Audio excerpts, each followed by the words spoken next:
in every married couple, oh boy, no, in every married couple, one of the spouses will die first. The second might stick around for a long time. How can the retirement plan hedge the risk of a spouse's death? Here's a use case. Married couple, husband is a main earner, wife is 3 years younger with little earnings. They have no pensions, sub-$1 million in IRAs and 401ks. They're planning to take Social Security when he turns 70, which will cover a substantial portion of their needs budget. I assume that means essential expenses. Husband's PIA is $4,000. Social Security benefits at 70 will be close to $5,000. I assume that's monthly and all that. Yeah, monthly. Wife's benefit at age 67 will be $2,000 for a total family income of almost $7,000 a month. All right. Whenever the first spouse dies, benefits will drop to $5,000, a 28.5% reduction. Assuming the surviving spouse needs $6,000 a month, they will face a $1,000 deficit. At the same time, they will be facing a higher tax rate. I assume the right planning strategy will depend on the couple's RISA profile. If the couple's RISA style is protected income, and protected income means someone that values the commitment, values committing something if it solves a lifelong problem, and contractual income. This desire for contractual income to put their liability of their future needs from their balance sheet and to put it on somebody else's balance sheet. All right. And so let me read that statement again. If the couple's RISA style is protected income, here's my thinking. If death happens late in life, a QLAC could be very attractive. So explain what that is. If the death happens early, term life could work, but the couple would need insurance on each of the spouses or a first death policy. If the death happens somewhere around life expectancy, neither of the above might be cost effective. So the couple should purchase a QLAC on the wife at 85 with 100% first death continuation and some term insurance for each spouse to the age of 70 to 80. If one of the spouses happens to die somewhere in the 5 to 10 year period in the middle, they only have a few low incomes years before the QLAC kicks in. I'm not sure if this is cost effective or there are other alternatives to consider. If the couple style is total return or time segmentation, all they need to do is keep appropriate reserves in their diversified portfolio. If their style is risk wrap, I am not sure what the options might be. What is a careful planner to do? Okay. Yeah, so there's a lot to unpack with this question. And you mentioned QLAC, just to first define the term. That's the Qualified Longevity Annuity Contract. It's available in IRAs. It has the extra tax benefit of, while you're deferring income, not having to worry about paying not having to take RMDs for that particular asset. The idea is you might, at any younger age, whether it's 50, 60, 70, get a qualified longevity annuity contract that may not begin paying income until, I think the earliest is probably 75, but 75, 80, 85, something like that, where the income annuity turns on the income at that point. And so it provides that late in life protection. And the payout rates can get quite high if you're deferring, especially to 80 or 85, because a lot of people are passing away by that point. So you get those mortality credits really pushed together for you, and earning interest as well in the meantime. So that's a tool for providing that late in life tail risk protection. What if I live an extremely long time?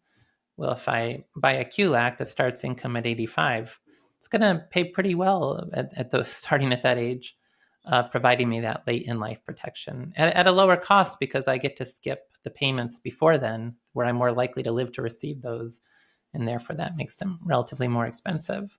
So that's the QLAC. Now just stepping back as well, because there's a lot in this question, right? First, just the theme of what the question was about.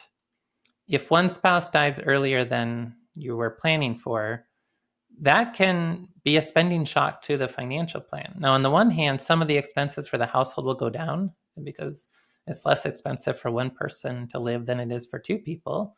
But expenses won't drop in half by any means. There's still certain things that, like if you're living in the same house, all those expenses would pretty much stay the same. You still need a car, refrigerator, all that sort of thing. So it's just some expenses will go down after the death of the first spouse, but not necessarily a dramatic reduction in expenses. But also at the same time, you may lose some income sources. In particular, that spousal benefit from Social Security goes away. The larger benefit to the household becomes a survivor. Well, either if the worker's benefit, it continues as their retirement benefit, or if it's the lower income individual who survives, it becomes the survivor benefit for that individual. And then also the following year, you switch from married filing jointly to single filer status. And I mentioned how expenses don't necessarily drop in half, but a lot of the tax brackets, not all of them, but a lot of the tax brackets do drop in half. And so that can lead a single filer may end up paying more taxes than the married filing jointly. In the case study I've looked at in Retirement Planning Guidebook, where they had about $2 million at the start of retirement, looking at that kind of situation, I was playing around with, well, what if one spouse did pass away earlier? The tax bill is going up by like $9,000 in that case study, just as a single filer, with the loss of that spousal benefit from Social Security. So less income, but still they had $9,000 more in taxes. And that's just one example, but it's a real idea. It's this idea of the widow's penalty. The surviving widow in a couple can be taxed at a much higher rate. So some expenses may decrease, but they also lose income sources and taxes go up. And so that's a spending shock potentially. Now, how to think about that? Well, this is actually one of the main motivations to think about Roth conversions at younger ages, in addition to just looking for opportunities where you're have less income, so you could potentially pay at lower tax rates. Taking advantage of that married filing jointly status is a big benefit too. Let's do Roth conversions to help reduce future RMDs, because if it's that single filer being hit by the same RMD as the couple's hit by, it's nice to have that RMD lowered, especially if you're not needing to spend all that income anyway. And so you're just reinvesting it, but it's pushing you into a higher tax bracket along the way. And then, so with this issue, the question's touching at so if you're safety first and commitment oriented, so if you're income protection, the question's like discussing how can I mix annuities with life insurance to potentially better hedge the longevity risks in the retirement plan, where life insurance gives you a much higher rate of return, so to speak, if you don't live very long. Annuities give you a higher rate of return, so to speak, if you live a long time. And so I think the person asking this question was trying to balance, well, what if we think about using both life insurance and annuities, but then structured it in terms of, let's buy a term policy until, I think the question had said, through potentially age 75 or 80, and then buy a QLAC for the, so that would protect against early death, getting that death benefit, and then to protect against a late death, getting the QLAC. That's certainly a possibility, but at these ages, term insurance can get quite expensive as well. And Great.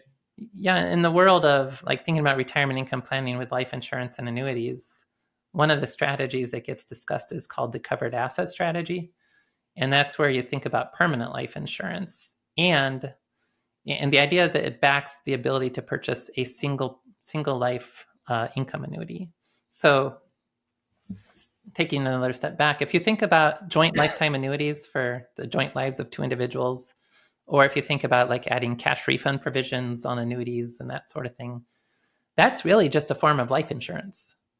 You get a lower payout rate from the annuity because you're wanting to provide that protection that if one person doesn't live as long, the other person's going to get more financial benefit from that contract, whether it is because it's a joint life payment or because they're going to get a cash refund.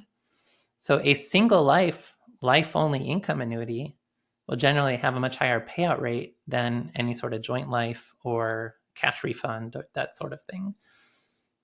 But it's scary to buy a single life-only annuity, because then if you don't live very long, you don't get anything back out of the contract. You definitely wouldn't have gotten your money's worth out of the contract.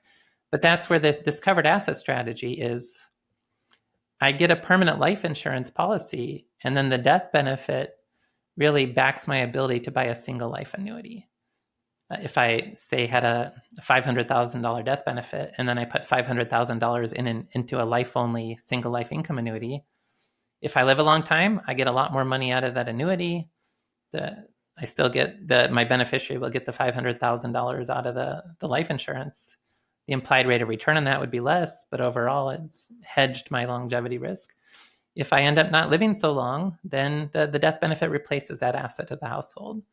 And the surviving spouse, if they so desired, could then use a portion of that to get their own life annuity. And so I haven't specifically tested this idea of trying to use a term policy for, say, the first half of retirement. But I'm thinking you're probably going to see more efficiency with this already established idea of the covered asset strategy, which is considering a permanent life insurance policy, which just means it's going to pay the death benefit even if you live to 100 or beyond. And so it will make the premiums more expensive, but then a term policy. But already, again, term's going to be pretty expensive if you're purchasing it at retirement to go on until, say, age 75 or 80. So looking at that, and then looking at the savings then coming from the ability to get that single life-only annuity with a higher payout rate, but having the life insurance backing that asset, no matter how long you live, it's a way to help really calibrate your retirement spending to your life expectancy. So that would be at least something I would look at if you're thinking about what's the best sort of way to combine life insurance with annuities. Okay, it's effectively you're using the life insurance for the longevity needs and the annuities for the current essentials. Kind of arranging deck chairs like that, which is nice.